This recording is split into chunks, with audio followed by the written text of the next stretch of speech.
ඔයාලා හැමෝම ජානකීස් kitchen YouTube channel එකට ආදරෙන් පිළිගන්නවා. මම අද ඔයාලට ස්පැගටි වලින් සුපිරි chow mein noodle එකක් හදන හැටි අරගෙන ආවා. අපි එහෙනම් මේ chow mein noodle එක හරිම ලේසියෙන් ගොඩක් රසට හදන්නේ කොහොමද කියලා බලමු. chow mein noodle හදන්න ස්පැගටි පැකට් එකක් අරගෙන තියෙනවා. baking soda, ලුණු, green onion, carrot medium size එකට, bell pepper එකක්, ginger garlic paste, soy sauce, oyster sauce, chicken stock, sesame oil, roasted තල ඇට ටිකක්, සීනි, තෙල් අවශ්‍ය වෙනවා. ස්පැගටි පැකට් එකේ කියලා තියෙන විදිහට තඹ ගන්න වතුර හොඳින් උතුරන්න තියෙනවා. උතුරපු වතුර එකට ලුණු එකතු කරනවා. ඉතින් ඒ වගේම බේකින් සෝඩා එකතු කරනවා. බේකින් සෝඩා එකතු කරපුවාම chow mein noodle එකේ හොඳ ෆ්ලේවර් එකක් අරගන්න පුළුවන්. ලුණු බේකින් සෝඩා දාපු උතුරන වතුර එකට ස්පැගටි ටික එකතු කරනවා.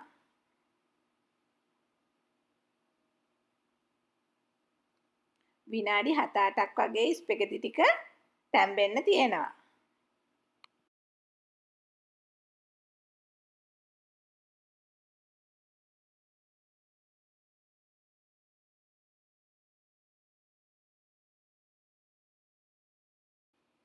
ස්පැගටි ටික හොඳින් තැම්බුණාම ලිප ඕෆ් කරලා වතුර ටික පෙරනවා. ස්පැගටි වල වතුර පෙරලා ස්පැගටි ටික ඇල් වතුරෙන් හොදනවා. ඇල් වතුරෙන් හොදලා වතුර පෙරපු ස්පැගටි ටික ඇල් වතුර පුරවපු භාජනයක් ඇතුලේ ස්ට්‍රේන් එක පිටින්ම නිමෙන්න තියෙනවා. සීතල වතුර එකක් ඇතුලේ දාපු ස්පැගටි ස්ට්‍රේන් එක එළියට අරගෙන වතුර පෙරලා ස්පැගටි ටික බෝල් එකකට දානවා. තල තෙල් තේ හැන්දක් එකතු කරනවා.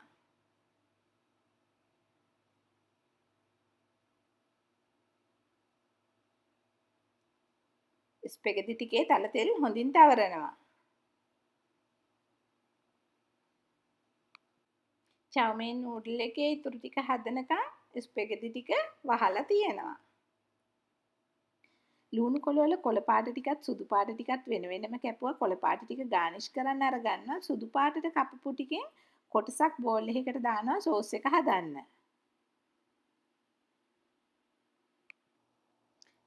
ginger garlic paste එක එකතු කරනවා. soy sauce දානවා. අවශ්‍ය ප්‍රමාණයෙන් description box එකේ මුලින්මත් දාලා තියෙනවා. සීනි එකතු කරනවා. සීනි එකතු කරලා විස්ක් එකකින් හරි ගෑරුප්පුවකින් හරි ටිකක් මිශ්‍ර කරනවා. soy sauce මිශ්‍රණයට oyster sauce එකතු කරනවා.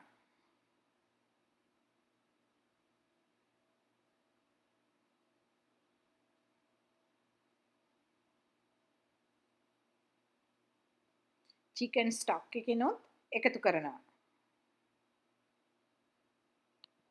තල තෙල් එකතු කරනවා. හොඳින් මිශ්‍ර කරලා chow mein sauce එක හදනවා. තෙල් රත් වෙන්න තියෙනවා. තෙල් රත් වෙනකොට ginger garlic paste එක එකතු කරනවා. ginger garlic paste එකෙන් හොඳ සුවඳක් එනකල් තත්පර 30ක් 45ක් විතර වගේ fry කරනවා. ginger garlic paste එක fry වෙලා හොඳ සුවඳක් එනකොට හීනියට කෑලි කපපු ලුණු කොළ වල සුදු කොටසෙන් ඉතුරු කොටසත්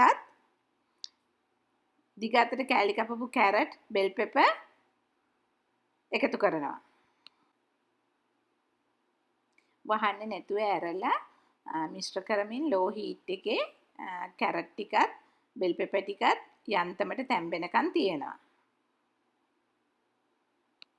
ඉතින් අපිට ෆ්‍රිජ් එකේ ඉතුරු වෙලා තියෙන ඕනෙම එළවලු වර්ගයකින් ගොඩක් රසට chow mein noodle එක හදන්න පුළුවන්.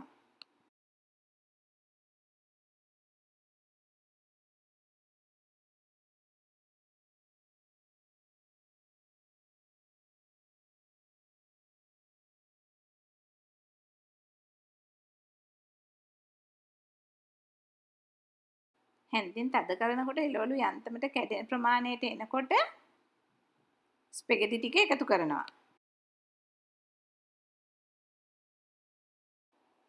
එළවලුත් ස්පැගෙටිත් මිශ්‍ර කරනවා.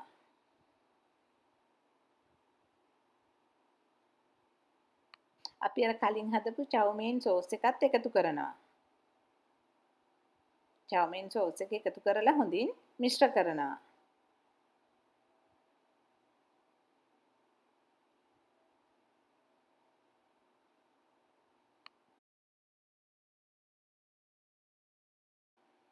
අන්තිමට roasted තලයට ටිකක් දාලා හොඳින් මිශ්‍ර කරලා ලිප ඕෆ් කරනවා.